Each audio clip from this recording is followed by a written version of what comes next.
sing and swing. Evening visit with Mrs. Franklin D. Roosevelt. 2 o'clock on Thursday afternoon in Manila.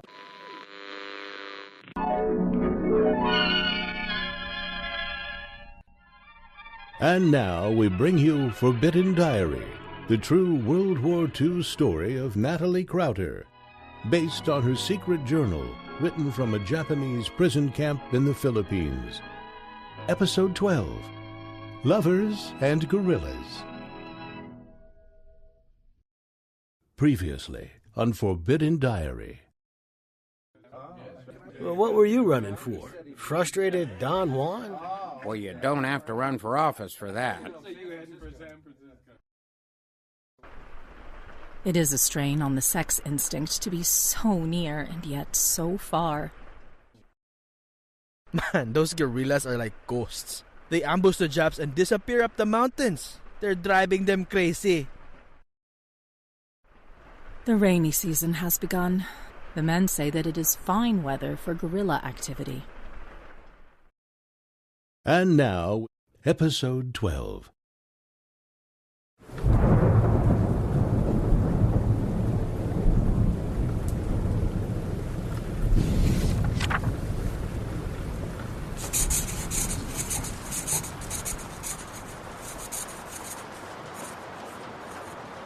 August 21, 1942.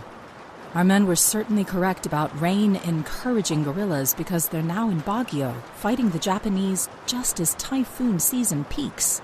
Both are fierce and unpredictable. As much as we cheer Filipino and Igorot victories, we also dread the repercussions.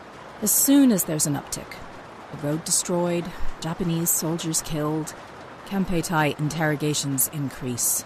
Any guerrilla victory can cause further scrutiny and restrictions in camp, and most likely in Baguio, where Carl, Dr. Lee, and Nita live. Before typhoon season, Peg and I crossed paths with an Igorot boy during our hike up to where the men cut trees for firewood.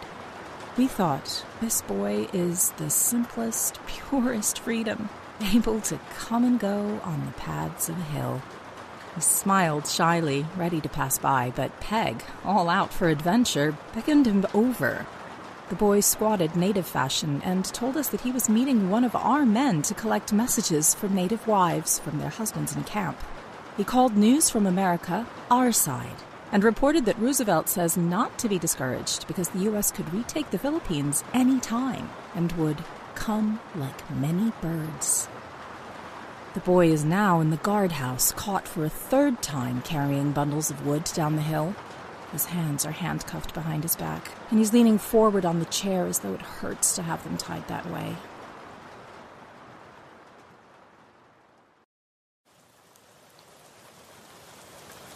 August 25, 1942. The clothes sent by Nita are covered in drops of candle wax, showing that she has to get things out in the dark. What's going on in Baguio? I'll worry until her next package arrives, because it's the only way to tell if she and her family are safe. During a break in the rain, I went briefly up the hill with the children. There, the mind opens out and releases the spirit to the mountains, and all the cobwebs and dust of the week are brushed away. Between trips, my new waitressing job has become a welcome diversion.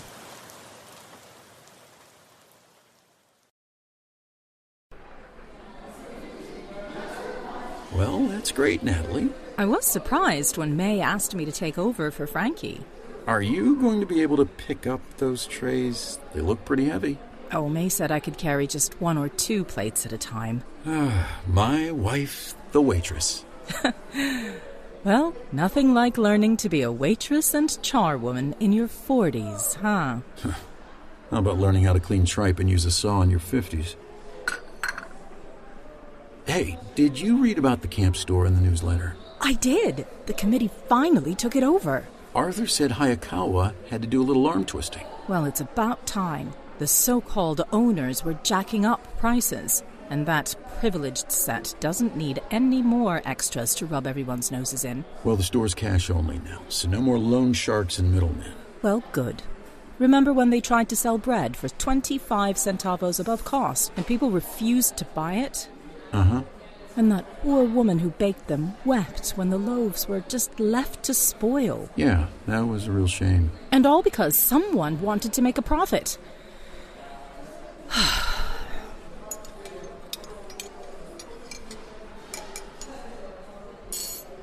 Is Beatty feeling any better? Yeah, he's over the nausea. You know, I can't imagine Beatty or June separated from us, especially at such an impressionable age. Any regrets that we didn't go stateside when we could? No, I'm content with our decision, even though it's added gray hairs and taken a tooth.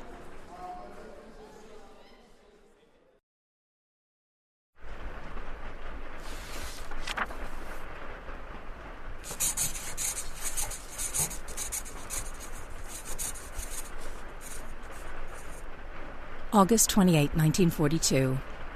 Seeing people's resourcefulness always rejuvenates me. I visited Dr. Hall at the camp hospital, and he showed me some of the homemade medical equipment. He's particularly proud of a laboratory heater made from a coffee can, 2 spikes, a piece of bamboo, and an alcohol lamp. Dr. Hall's worried about the watercress from a nearby river.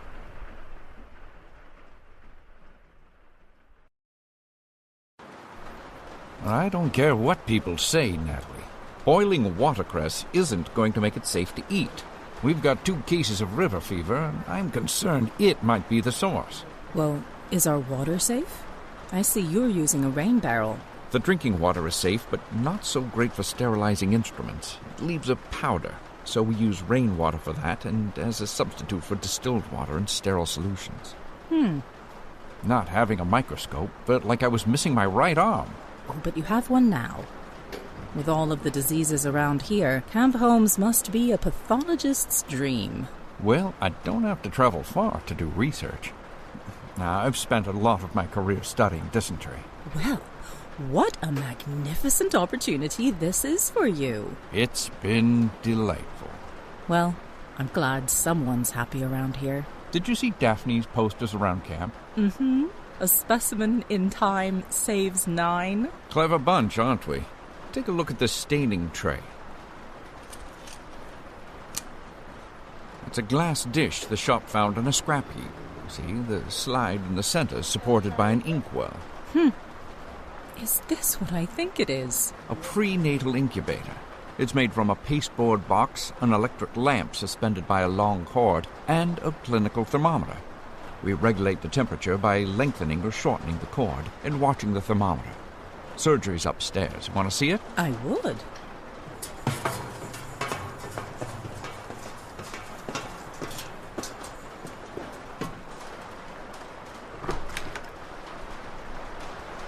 Well, here it is.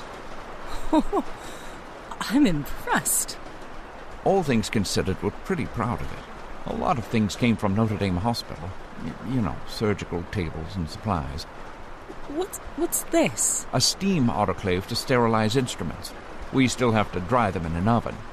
That surgeon's headlights from a car headlight. We mend our rubber gloves with tire patches. Don't mind the chicken on the operating table. Oh, isn't that bird supposed to be on Alex's operating table in the kitchen? Finders keepers.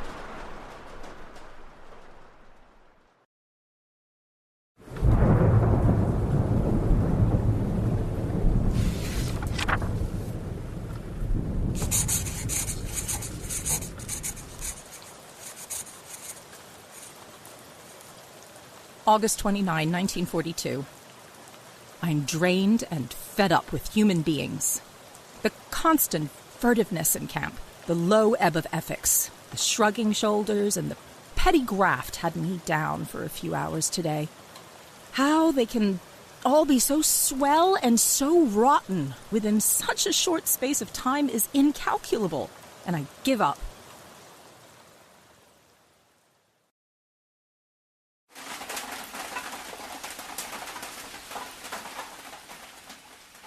I like them and despise them all at once, Jerry. You can't hold everyone to your standards, Natalie. That party the other night was in such poor taste. How could anyone serve those food trays next to parents who are struggling to feed their kids? You know, we get some pretty good food from Nita. Yes, but at least we have the decency to eat behind our hands or bent over the food. And we share. Don't let a few rotten apples get you down.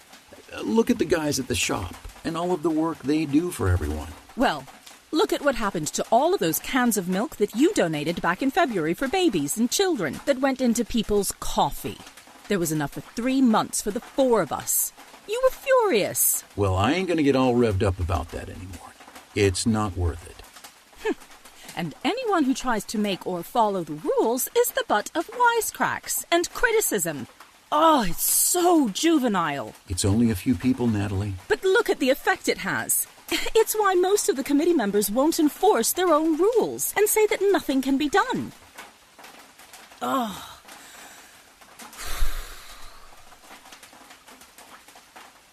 Hey, I know. Let's take a walk when there's a break in the rain. Maybe up to that meadow? I could use a walk. The guards have been pretty lenient. They even let the boys play Guerrillas up on the hill today. Oh, see, this is exactly what I mean by pushing the boundaries. If the guards find out what the boys are actually doing, that'll be the end of their play privileges. Have you been able to mend your glasses? No, and it's really limiting what I can do. Next chance I get, I'll take him to the shop. Oh, maybe you can take June's as well. She bumped into my shoulder and broke them in another place. Again? This'll be the 3rd time since we've been here.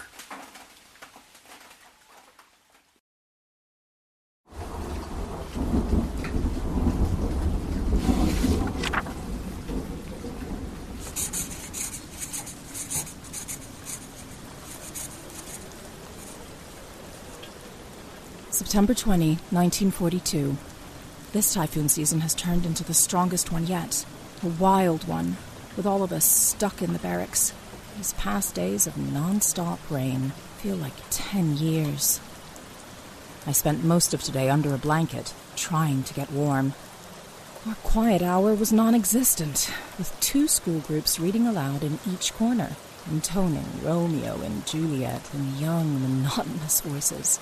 The younger children banged in and out, singing, stomping, wet feet with every trip between barracks, and always rain.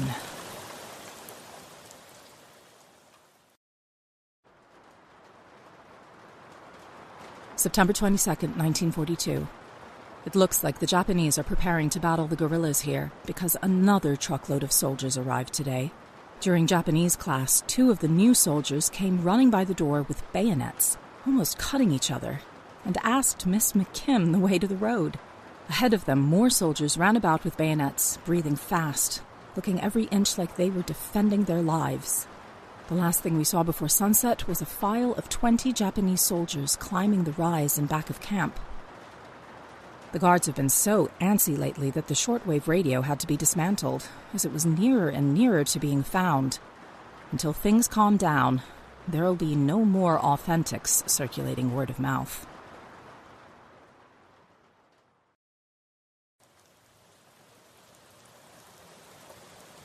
September 23rd, 1942.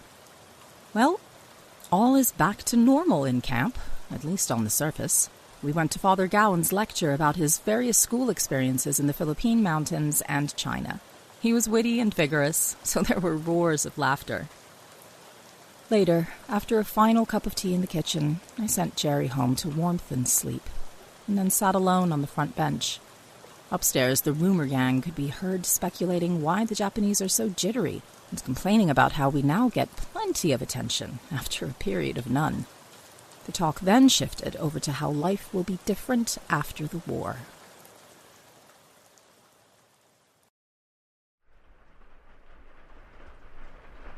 September 24, 1942. At 9:15 p.m., there were shots beyond the hill. Later, a truck came down the curve, and it may have been backfiring, but the lights were put out immediately in the guardhouse. We went to sleep to the tramp of hobnail boots patrolling our barrack.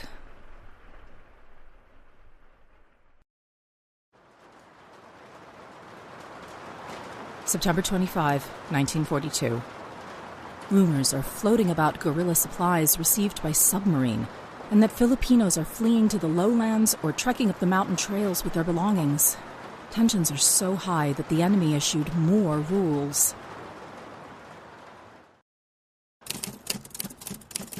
Camp Holmes Daily News.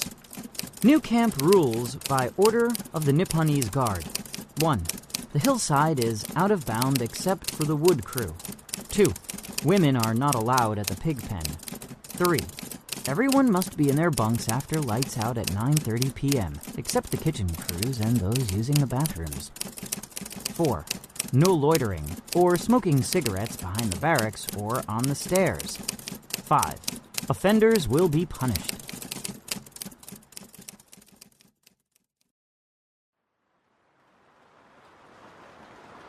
September 28, 1942. The guards are no longer on high alert, but watchful and tense. Our morale is low because of the terrible weather and new restrictions. Poor Jerry has no appetite or pep. Looks thin, just pushes around, and has no hope of any American deliverance. Beatty is homesick, so we sat on the porch talking until he finally had a cry, which snapped the tension. This no-contact business is especially hard on the men whose families are living on the outside, and Beatty's surrounded by them in the men's barrack.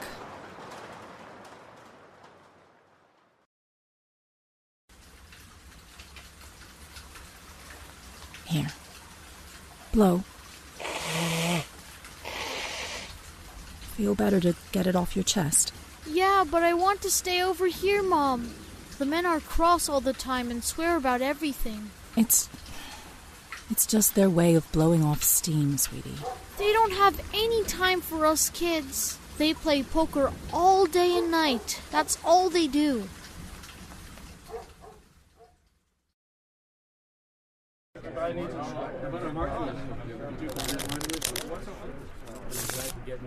Okay, what are we playing, guys? Spit in the ocean, second-hand high? Okay, how about no peaky baseball? Nah, nothing fancy. Five-card stud for matchsticks? Yeah, okay. Phil, Larry, Hank, you guys in? Yeah, okay. What about you, Jim? Sure, why not? Yeah, I'm telling you, Larry. That's the Guerrillas. That's why Hayakawa's clamping down. No kidding. Did you figure that out all by yourself, Joe? Hayakawa's an idiot. He told Miss McKim the other day that Japan attacked Indiana. So what? Well, not the battleship, Larry, the state of Indiana. She told him it's in the center of the U.S., but Hayakawa just looked at her and said he knew that. Moron. Yeah, I don't believe any of the news around here anymore. No offense, Jeff. None taken? Well, I bet we're stuck here for 2 years or more, trapped like insects in Lieutenant McKeebo's net. Yeah, and listening to Curtis moon over his wife. If he says one more time that their love grows like a flower, I'm gonna pop him one. Can you believe that guy? How's he gonna keep his little flower watered in this place? Yeah, it's getting so bad that I had to learn the Japanese word for daughter, so the guards don't harass me when I'm talking to my own child. Hayakawa's just following Lieutenant McKeebo's orders. Who put a bug up Mukibo's wazoo anyway? No one. He was born with it. My wife says he's a bigoted, disappointed man. Gee, and I just thought he was an S.O.B. Hayakawa's sure been on that sergeant's back. I don't think either of them gives a fat rat's ass about co-mingling. Before the new rules, they used to look the other way. Nah, it's all cyclical. The Japanese will back off when the guerrillas quiet down. Looks like that won't be for a while. I got a message from the Hillside Post that a lot of artillery is being shipped to Manila. You think Walter Cushing's behind it? Wouldn't doubt it. Man, I love that guy. If anyone's going to win this war, it's him. Well, at least we're getting under the enemy's skin. That makes me happy. Would make me happy, Crowder, is if you'd quit yapping and deal the cards.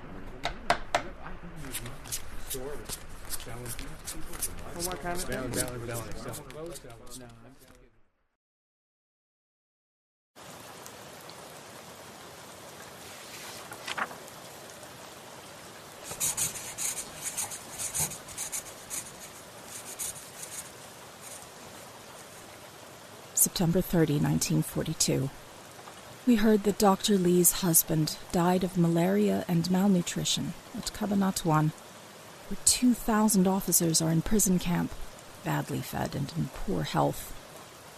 He never saw his new son. I'm still concerned about Jerry and visited Dr. Hall today.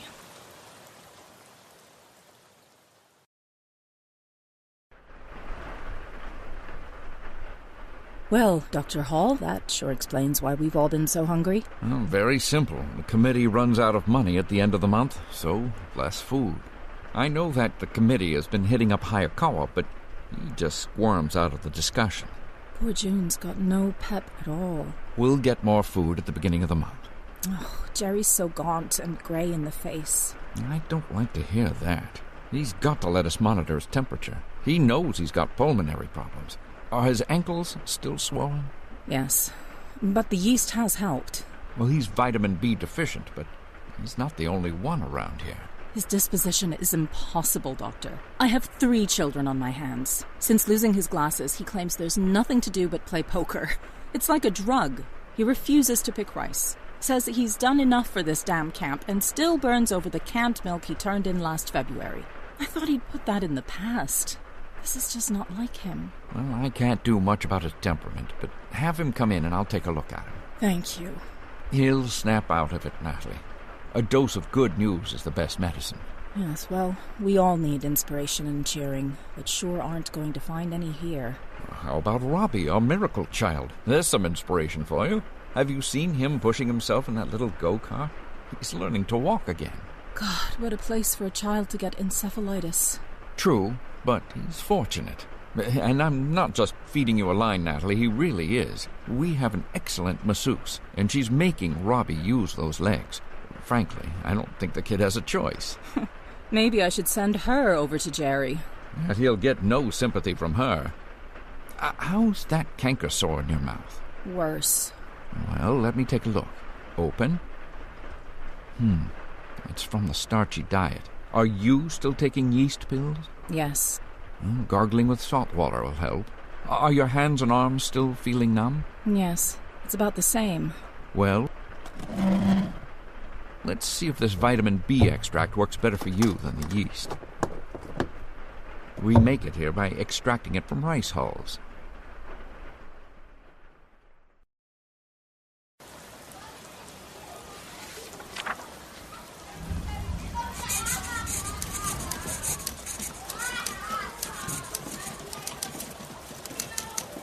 October 2nd, 1942. The rain continues. All of the windows are closed. It's stifling in this small room with 25 women and children. The sewing machine clatters and someone types while young girls play jackstones and read stories aloud. And the little ones roughhouse on the upper bunks. It's bedlam in here, but where are all of the small fries to go?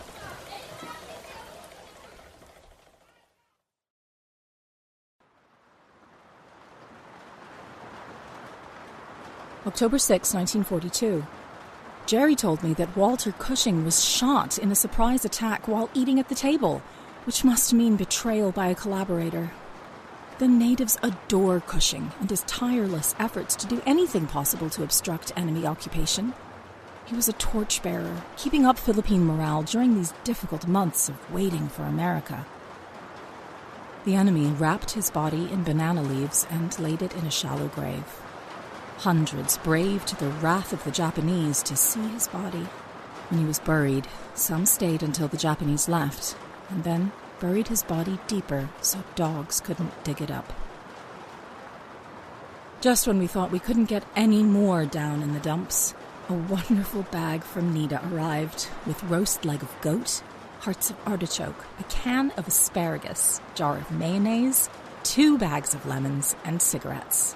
We had a feast at noon that cheered us up no end, not only for the food, but knowing Nida must be okay despite the fighting. After Japanese class, there was a break in the weather, so we watched a noisy baseball game. The season officially starts when the weather clears, so the men and children practice when they get the chance. All of the guards joined the spectators to watch. Afterwards, 3 of the guards tried to learn how to arm wrestle with our bigger boys.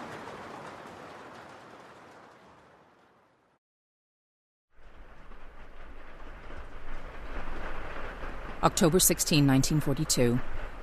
The guerrillas have reached Camp Holmes. The turmoil started at 3:30 a.m. when everyone was awakened by gunshots.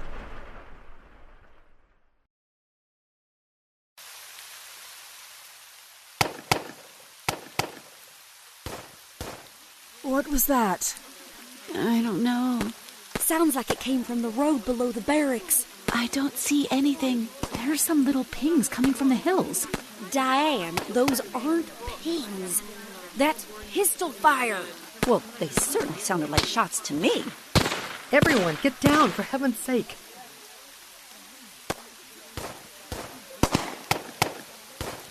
Do you think it's guerrillas? You know, retribution for Cushing? Now, how would I know that, Diane? Can you see anything out of the window, Peg? Looks like Miss McKim, Hayakawa, and some guards are heading over here.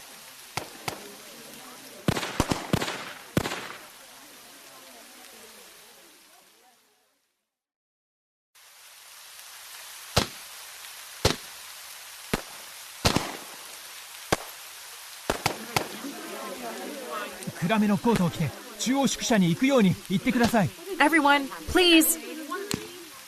Mr. Hayakawa wants us to put on dark coats and go with the guards to the center barrack.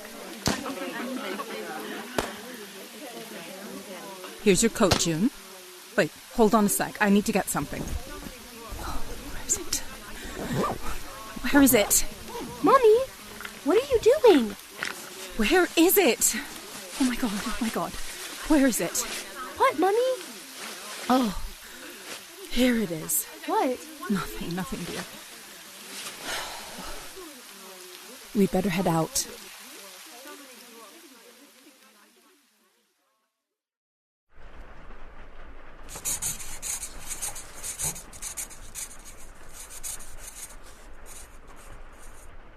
Panic hit for a moment when I thought I'd lost my diary. What a relief to have found it, under Maria's bed. We spent the rest of the night hunkered down in the center barrack. During the height of the shooting, while pouring into its unlighted upper story, we fell over a group relaxing in the aisle, and a young mother implored us not to wake her baby. Into the small hours, Hayakawa and the guards mixed with us behind the kitchen counter, drinking coffee. Hayakawa said that our morale was very good because we, quote, know the Japanese are friends. Miss McKim politely corrected him, saying, "No, Mr. Hayakawa, it's because we're Americans." But there is some justice to his conclusion. We returned to the women's barrack at 6:30 a.m., exhausted from traipsing around in the darkness with bullets whizzing through the air. I immediately tucked my diary safely away. These bits of paper from envelope flaps and book margins have become my most precious possession. I first wrap them in packets of raincoat scraps, then hide them inside a tall can and cover them with margarine. The can then goes inside an Igorot woven bag with our food supplies. After last night, Camp Holmes now looks like a war scene. From our upper window, we saw another truck full of Japanese soldiers arrive. They divided into 3 parties, climbed up the hill along the ridge, and returned quickly. A second truck drove into camp with 3 Americans, who served chow for the soldiers. Rumors fly thick and fast while everyone waits. Hayakawa claims that Trinidad Bridge is out.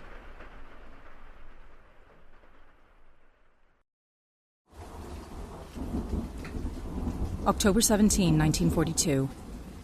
There is said to be a battle going on down in the valley. We see it from the hospital and hear machine guns, pounders, and fighting, but it could be ruthless mopping up of a village. Thunder and guns. Which is which? We had both today. By second meal, we heard of landings and battle in Lingayen Gulf. While men fought and died in the valley within our sight, the flower arrangement class adjusted bouquets exquisitely on the porch, and our choir practiced. Insanity. And no word from Nita for well over a week.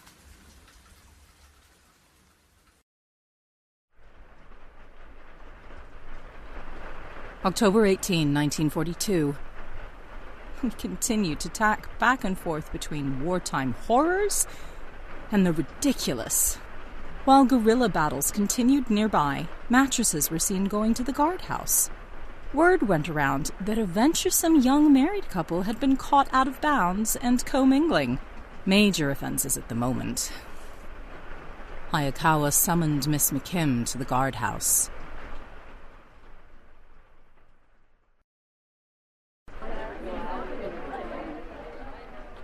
親愛なるおばさま、早川が今すぐ衛兵所で会いたいと言っています。Honorable aunt, 早川 wants to see you at the guardhouse right away. どうしたんですか? What's going on? A couple was co-mingling, and the private wants them punished. Who's there?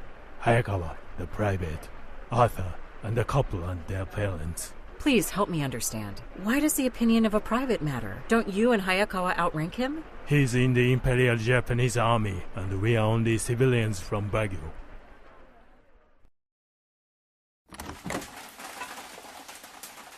おばさま、来ていただいてありがとうございます。Honorable aunt, thank you for coming. 早川さん、どのようにお手伝いしたらいいですか?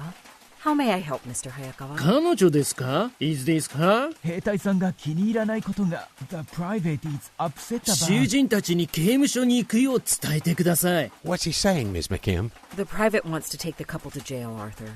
Oh, come on. For holding hands? 手をつないでただけじゃないですか。彼らは手をつなぐ以上のことをしていました。He says they were doing more than holding hands, Arthur. もしそうなら、ここにいる所長もそうするだろう。He could do it too, if he could. そんなことはありません。Oh no, I'm sure not. そうです。彼はそうするだろう。Oh yes, he would. 別の罰を検討していただけませんか? 今回初めてなので。Would you please consider another punishment? This is their first offense. すべてのルールに従わなければなりません。All rules must be followed.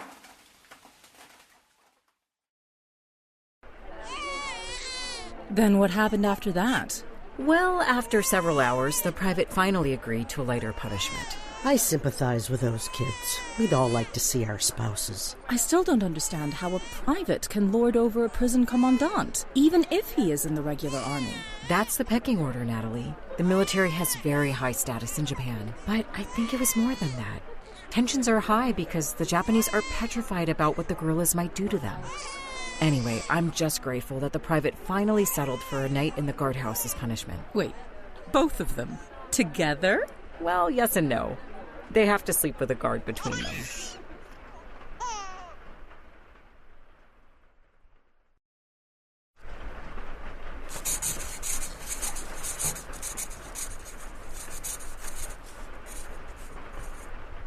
Romances flourish the only way they can in concentration. Stilted, public, leading to no actual courtship, but tender devotion in conversation and looks. Before the crackdown, food preparation ended in twosome parties under pine trees or iron-roofed runways. One hears all kinds of strange information in this camp. I was told seriously that at least 4 or 5 individuals here have 3 or 4 wives in various sections. But not all in one spot, of course.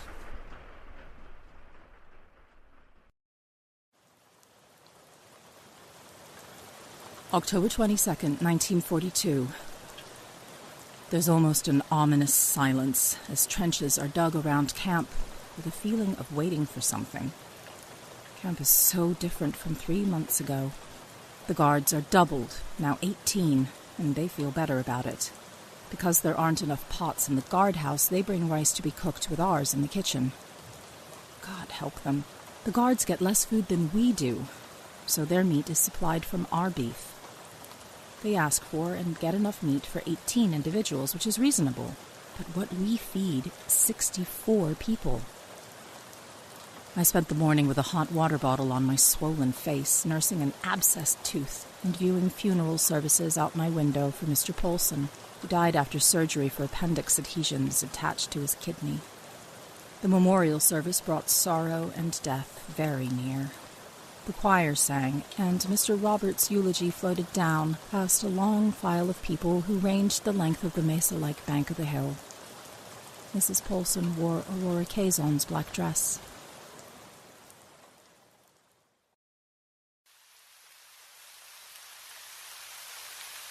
October 23rd, 1942. A bag finally arrived from Nita. We haven't heard from her in nearly 2.5 weeks. Oh, thank God, she and her family are okay. She sent laundry and Lissar soap, a kilo of coffee, a bag of cakes, a kilo of sugar, a bag of tomatoes, and a bunch of bananas. How do they manage to pay for it? And how can we ever repay them?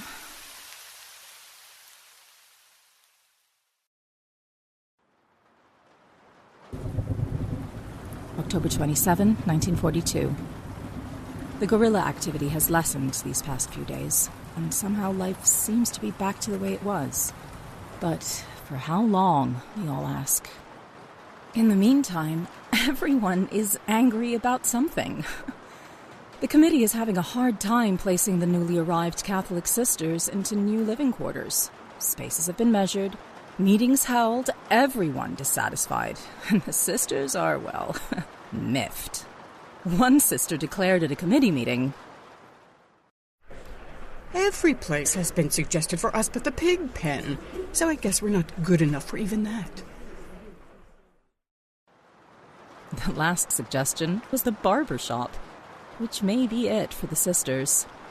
Even the guards were perturbed. Evidently, a couple of small children stopped going down to the guardhouse to see them because parents are tired of going after them. But visits are on again, and the guards are happy. And Jerry is feeling better and working hard for us. Today, he got me some of the hottest bathwater I can remember in camp. It was wonderful. I put up my big towel as a curtain and took my time. Jerry now spends hours on tripe preparation, one of the ways he shows affection, which is limited in this camp.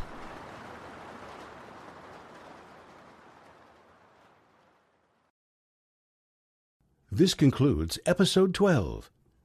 Be sure to tune in for the next episode of Forbidden Diary, the true World War II story of Natalie Crowther, based on her secret journal written from a Japanese prison camp in the Philippines.